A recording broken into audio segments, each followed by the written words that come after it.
So welcome to the Dyson Air Quality Bag, our adventures with this incredible lab in a bag, and this is part 2. You remember what we're doing, right? We did part 1 and it turned out to be absolutely incredible, I think an absolute eye-opener. But right now let's catch up with Pooja, who joined me last week, and find out how she's faring. Hi Rajiv, thanks so much for sending me this tech. Honestly, I didn't know such cool tech existed, I'm a little nervous and excited because my kids and me, we are in and out all the time. So what is the level of pollution that we are actually living in? Well, let's find out. In fact, we've been sitting in this area for a while and these are the findings as of now.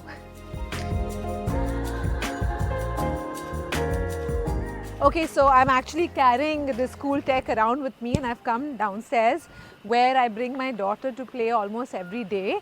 And I'm here and I haven't seen the recording yet. I'm hoping it's something decent because this is all open, there's greenery all around. So I'm hoping it's a safe space. So let's find out.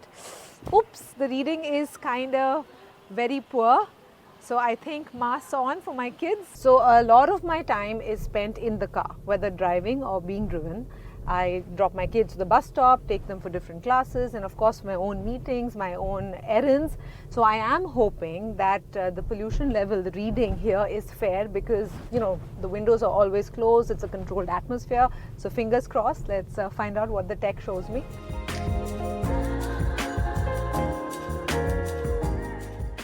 So now the moment of truth, let's find out what the readings are. Okay, so this is the air quality. Honestly, not as good as I thought it would be. I thought it would be totally in the green considering the car is always closed. We have the AC on.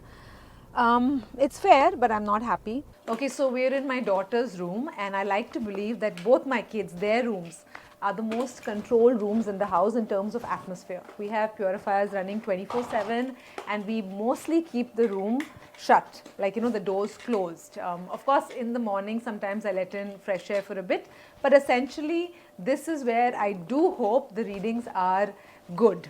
So, of course, this backpack tends to surprise me when I least expect it, but let's find out.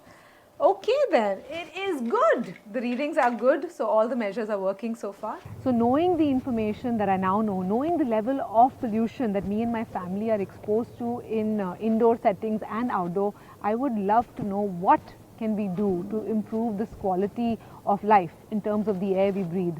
So it's over to you, Rajiv, and you know, the team. I would love to get some answers regarding this. And now I've come to a construction site. So construction sites, so many of these all over the city, right? It's gone to somewhere like 700, now about 500-600, but severe. We went to about 700 on PM 2.5, which is just insane. I mean, I'm thinking this is what we cross. I mean, we cross construction sites every day. We are going for a walk in the park. We go for runs, which reminds me now it's time to check in with Rajat and see what his life with this bag has been all about.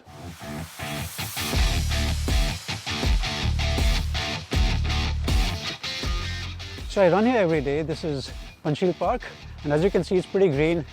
Now you would imagine that the air will be very good.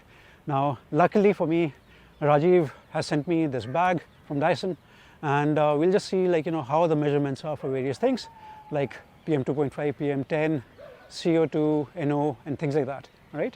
So let's see. All right. Oh my God. And I was expecting it to be very clean in this green area. So yeah, it's been pretty pathetic when we look at the numbers, whatever those findings are. It's pretty sad, even indoors, how things are. So we need to obviously do better at the technology, you know, the precautions that we need to be taking for having higher quality air. Yeah, hi. So we are outside my clinic, and you know, we've done everything that we can for such kind of air, you know, so all the trees that you see here, the greenery that you see, but it's just unfortunate with this, using this app, finding out the quality of air. It is pathetic, it is awful. But technology wise, I mean, it's been very interesting for me. I was pretty much running with the lab, you know, throughout, in live. It's actually giving me, like, you know, what the quality of air in various spectrums of it, how does it fall on it. So literally an eye-opener. Okay, I think this has been one of the most fascinating stories I've done in a very, very long time. We're carrying on now. You saw me at a construction site. You saw me coming into the studio right now. But thank you once again, Pooja and Rajat, for everything that you've done. What a fascinating story about everything that we've learned just because of this backpack. Were things that we were not aware of. Now, let me tell you a little bit about the Dyson backpack, because a lot of people are now asking. Since last week, there's been a flood of queries about it. People are saying, I love it. Where can we buy it? When will it release? How much is it for?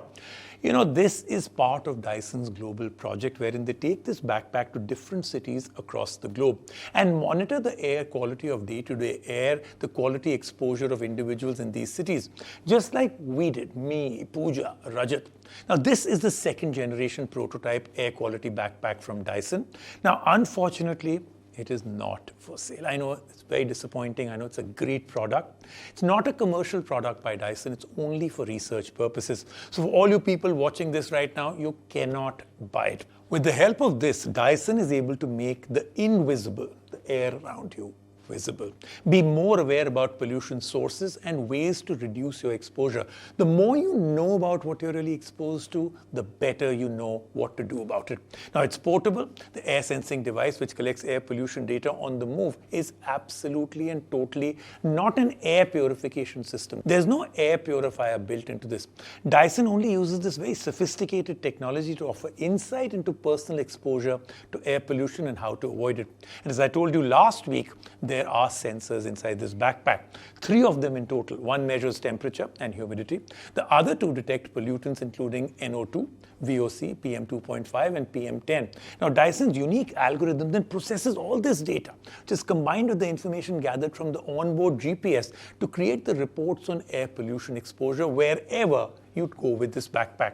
Now, Dyson's engineers then use all this data to monitor air quality indoors, outdoors, and on the move. So they use all this data, and it really helps them to understand what may have caused the pollution, how you could lower your exposure to it in the future. Great time now to have a quick chat with an engineer from Dyson, Scott Lothar. He's Senior Data Scientist, RDD Environmental Care, Professional Lighting. Scott, so good to have you here on the show with me. My first question, of course, Scott, is what's the purpose and objective of creating this tech in a backpack? What did you hope to achieve? We wanted to encapsulate all of our sensing technologies that we had from our purifiers into some sort of mobile sensing unit that people could carry around and could see in real time what sort of pollutants they're exposed to. And this would hopefully allow them to understand where the pollution sources are, where they're highly exposed, and hopefully be able to mitigate their exposures. All right, awesome. Now, what's the science and technology within this backpack? How does it actually work? So there are a number of electronic components that we have within our Dyson air quality backpack. So firstly, we have a GPS module. So this is able to tell us where the user is at any given time, which means when you're using the app, you can see on a map where were you exposed to different pollutants. We then have a variety of sensors that are built into the sensing enclosure. So we have a particulate matter sensor, which measures particles of different sizes, and it sort of collects information on PM2.5 and PM10, which are really important metrics for measuring air quality. Scott, these backpacks are used all over the world. What have been your most interesting findings? One of the really powerful things that we've seen with the backpacks already is that just very small events in your day that could only be maybe 10 or 15 minutes can contribute a really large amount to your overall exposure in the course of the day. So just by cutting out a few very small windows of time over the course of your day, you're actually able to reduce your overall exposures quite significantly, which is really positive to the end user, because it means that only small changes can make a really big difference. Sometimes high percentages of exposure is seen actually in the home environment, which is good news in the sense that home is somewhere that you can often control some of the sources of air quality. Wow, that really is so insightful, right? What do you do with all these findings? How does it help you to improve your products? Having collected all of this data around air quality, we're really well equipped to understand the problem of air pollution in people's homes and on the go. One of the things we can do with our connected data is we can offer recommendations to users in the app on how better to use their product. So, for example, we can say that Our auto mode, we're really confident in its ability to reduce your exposure to air pollution. So we will often recommend our users to use our smart auto mode, which automatically detects pollution events and purifies the air. Having this outdoor data, wearable data, where we understand what people are exposed to, we can understand where the people are exposed, and therefore that can help us sort of develop our products. Thank you, Scott. This was fantastic. Thank you so much for speaking with us. Now, do remember, this was a two-part series in this very special Dyson air quality backpack. I'm repeating it again. This backpack is not up for sale. You can't buy this one. But hats off to Dyson for making this awesome technology and innovation available. This is a game changer in terms of what it does. It makes us aware of what we breathe all day, wherever we go. Can't wait to do this again next year.